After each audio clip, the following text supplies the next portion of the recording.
Hi everybody, this is Celeste and I'm a Nationally Certified Interventionist, and I know that making the decision to do an intervention on someone you love can be a very difficult decision, and knowing when to do it, how to do it, are all very difficult things to figure out on your own. So today I want to go through some of the reasons why we might do an intervention on somebody. So because oftentimes addiction doesn't impact the addict themselves, it will affect everybody in their lives. It'll affect their friends, their family, their spouse, their children, their work, their employer, their co-workers, and all those kinds of things. So some of the consequences that we might be looking at for the addict would be things like financial consequences. So they might lose their job due to their addiction. So they might not be able to pay their bills. They might not be able to pay their rent. Things like that. So they might end up even borrowing money from family. They're going to potentially have legal consequences for addiction. So it might be something like getting a DUI or assault charges or drug possession or dealing of things. So those are all consequences of addiction. There's potentially health problems. So things like diabetes, tons of issues related to addiction. And mental health issues as well. So a lot of times people start using or drinking because of underlying mental health conditions, and addiction can make those underlying mental health conditions worse. Also cause new mental health conditions to present, ones that weren't existing before they started using. So new ones can pop up that are related to the substance use, and they may or may not go away once the person gets sober. So those are some of the consequences as well. There's going to be relationship issues with their spouse, with their kids, with their friends, their family, their work relationships. There's also going to be a loss of self. People lose their identity in addiction, and there's a lot of shame and guilt and remorse that goes along with using substances as well. And those are just some that addicts are going to face in active addiction when they're using. So if and when they get sober, they're going to have to go back and do a lot of amends in those areas. And then when the family is involved as well, that loves somebody that's addicted, there's going to be consequences to them as well. So even some of the financial implications to the addict could trickle down to the family. So if that person does lose their job, for example, the family members might step up and lend that person money to pay their rent or their mortgage, car payments, even money for substances, right? So that can be a financial hardship on the family as well. And like I said, those relationships are going to struggle because of the addiction, right?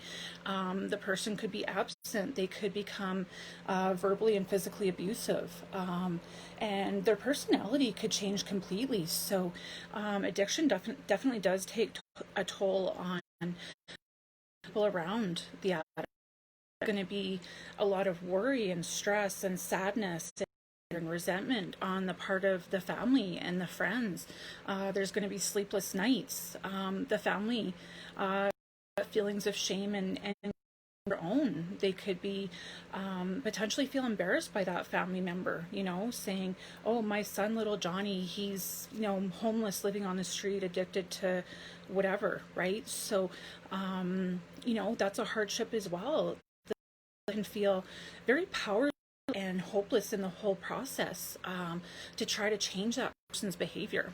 And logically we can't change anybody else's behavior but our own, but it can be a very powerless feeling, and getting all those promises from the person they love that, oh, today's going to be my last day, I'm going to get sober tomorrow, I'm going to go to treatment, there's going to be hundreds of broken promises to get well, there's going to be all of that, and that's going to be a hardship on the family as well, and it can be quite overwhelming as the family, even starting to think about, how do we make change here, even to get to the decision of making an intervention. At what point do we say enough is enough?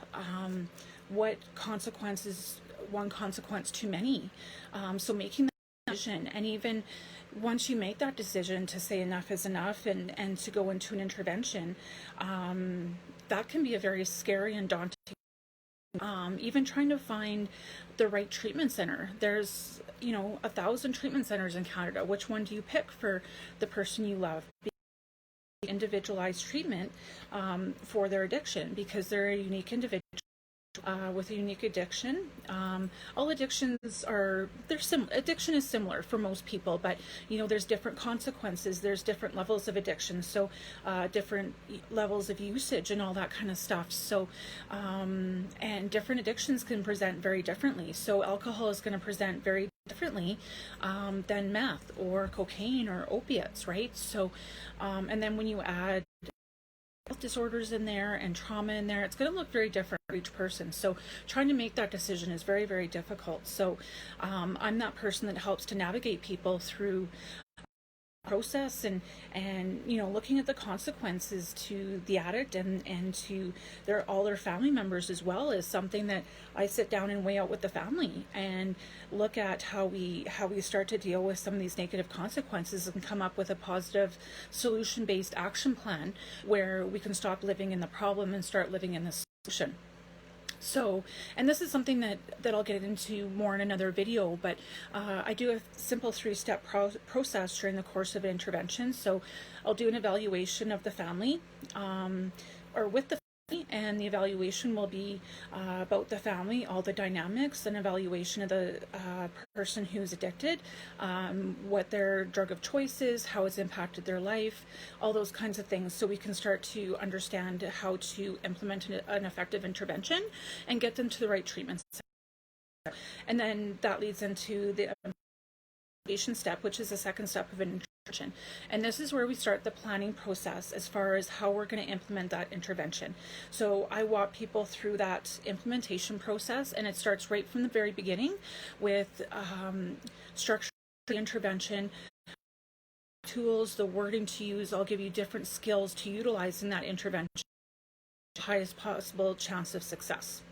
And then there's the aftercare, the follow-up. It'll be the follow-up process. So once to go to treatment, I will get them to the treatment center. I'll stay with them for 24 hours just to make sure that they're safe and comfortable, and that they feel like they fit into that community of that treatment center, and just to make sure that they're safe and that they've settled in.